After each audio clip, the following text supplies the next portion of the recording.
All right. Sorry. All right, coming straight out of Omaha. These guys came a long way. Please, keep it going. I want to hear you guys. I'm gonna have to get some energy in here. Yeah, you guys ready for your first comic? All right, coming straight from Omaha. Please get it up for Jeremy Plumb.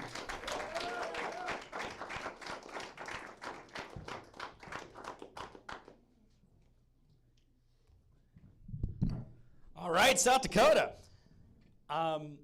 So I'm Jeremy, and I didn't know how to do this set tonight, and so I figure I'm going to spend the majority of it just introducing myself to you guys. I know that my style is very self-deprecating. I'm very mean on myself. I'm very hard on me. But I'm trying to take care of that, you know. I'm trying to work on myself. Every day I wake up with a goal, and that goal is I want to be like the idols before me. I want to be like Richard Pryor or George Carlin or even Robin Williams. Dead.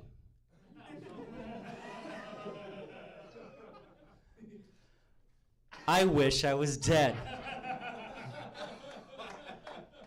It's actually one of the first jokes I ever wrote, and the Omaha comics definitely know that. But I've been doing it for a while. I did it at one club, and a guy comes up to me and says, "Hey, man, I know you're sad, but you're going to do what you're going to do, so have at it."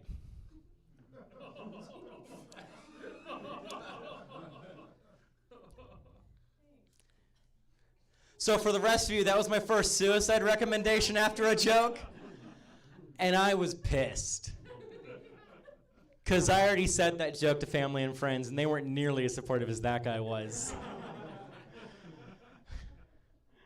Anyway, that's the opening paragraph to my GoFundMe page.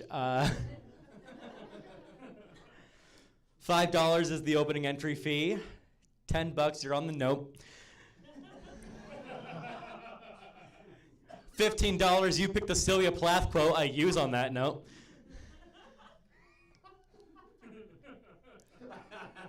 Two English majors, that's awesome. I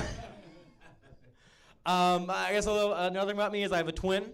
And as a twin, you know, you really try and like be your own person and make a bunch of fake rules so that you're not confused with the other person, you know? Like Jacob dresses up really formally, I'm pretty casual. He grew his beard out, I'm shaven. He has a theater degree, I have a future. I had a lot of dreams growing up. I wanted to be a superhero, I wanted to be a truck driver, and I wanted to meet my dad. It's a lot of O's. No, it's not sad, it's not sad. I'll tell you why. He left when I was 8. I definitely know who he is.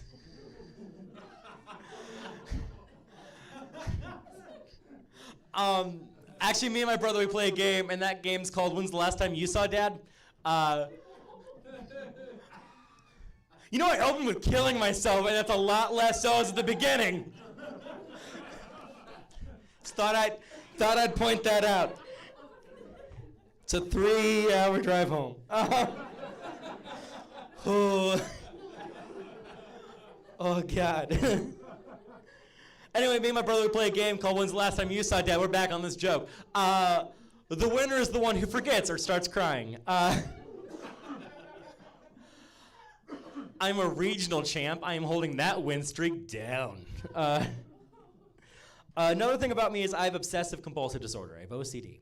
For a lot of people, they think that means clean rooms and even numbers. But for me, it's very unique. I wake up every day, and I have a list of thoughts that tell me I'm a bad person. And I have to do very specific things, or make sure I do something to somebody so that I can feel forgiveness or feel like a better person.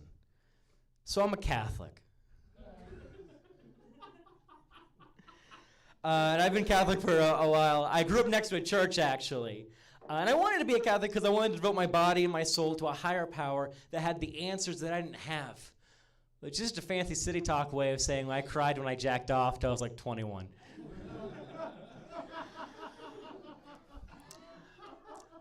I'm 24 now. Now I just tear up. We call that holy water. Anyways. I actually lived next to a church, and it was nice. It was a little weird when I was in my teenage phase. I got to the point where everyone else was calling him father, and I was calling him daddy. And I still get messages from my priest to come back to the church. Just basic stuff like, hey, you up?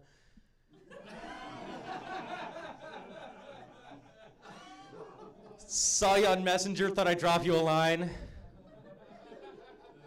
This is my body, and I give it up for you. He is risen. I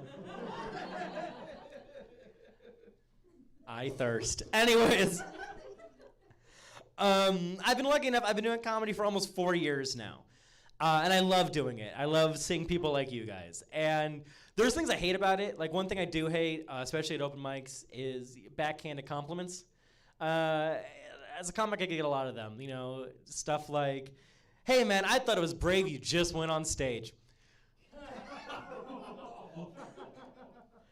"Hey, I actually thought you were funny." Or at the end of the day, you're still my son. You know, things that sound nice but are really mean, Dad. But I think I love traveling the most when I'm doing comedy. And I was driving, it was in Michigan one time, and I got to hear a radio station, 102.5, and it was amazing because it was clearly some guy's iPod on shuffle. The layup was What If God Was One of Us, Boulevard of Broken Dreams, and Come On Eileen. It was perfect. And clearly the DJ didn't give a shit either because he just turned the mic on live and went, "All right, everyone, that was your 3 o'clock rock block. That was Boulevard of Broken Dreams, followed by Come On Eileen." A lot of good memories with that one.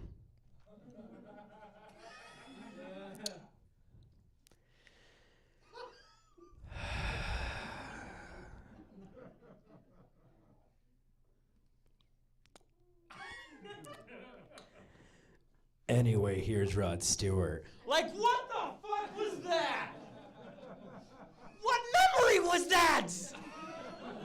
What did he do to Eileen? Did he come on Eileen? I was way better than your Opie or Anthony's, your Todd and Tyler's, two 40-year-old white men who fucking hate each other. And they're just racing to the dirtiest joke they can think of. Like,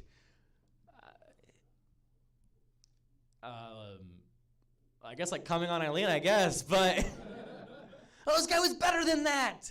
This guy's wacky anecdote was saying the weather report 2 times in a 5-minute span. He was great. I pulled over just to listen to what other bullshit he had left to say. All right, guys, for your 4 o'clock rock block, we have Gangster's Paradise, followed by Beethoven Second. Special treat for you guys, we have famed journalist Walter Cronkite as he breathes into a microphone and achieves his final orgasm. A lot of good memories with that one. I tried this new thing recently. I had sex. Don't. I don't recommend it. I really don't. And I think I know why. It's because I grew up Catholic. And there's just a lot of pressure, you know, because having sex before marriage is like the second biggest sin there is, that and voting Democrat. And what color state am I in? But like, there's just a lot of pressure. So imagine, like, I finally have the horizontal parent hug, and I don't explode into a bunch of hellfire and a little bit of jizz, you know? Like, I don't know how to describe it. Like, it's just the expectation needs to be lower. I wish the sex ed conversation was a lot more honest. I wish when the priest pulled us to the other room, it was clean. That was preemptive. But like, I just wish that the conversation was more honest. Like, you know those plastic toys filled with water and glitter and sometimes little plastic dolphins? Put your dick in that. It's basically the same thing. It feels great, don't get me wrong.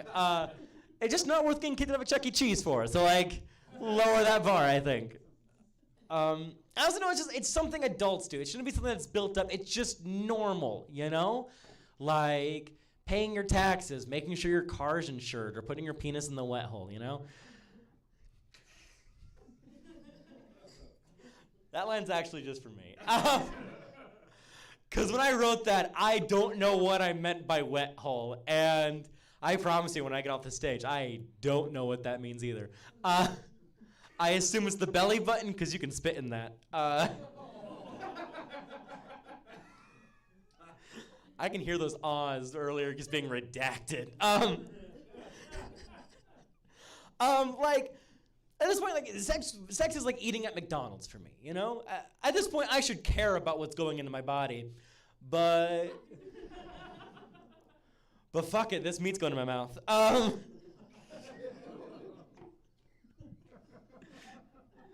We lost one, everyone. Anyone drinking tonight? Yeah, really excited on that. That's weird. All right, what are you drinking? Oh, sorry, is anyone drinking beer?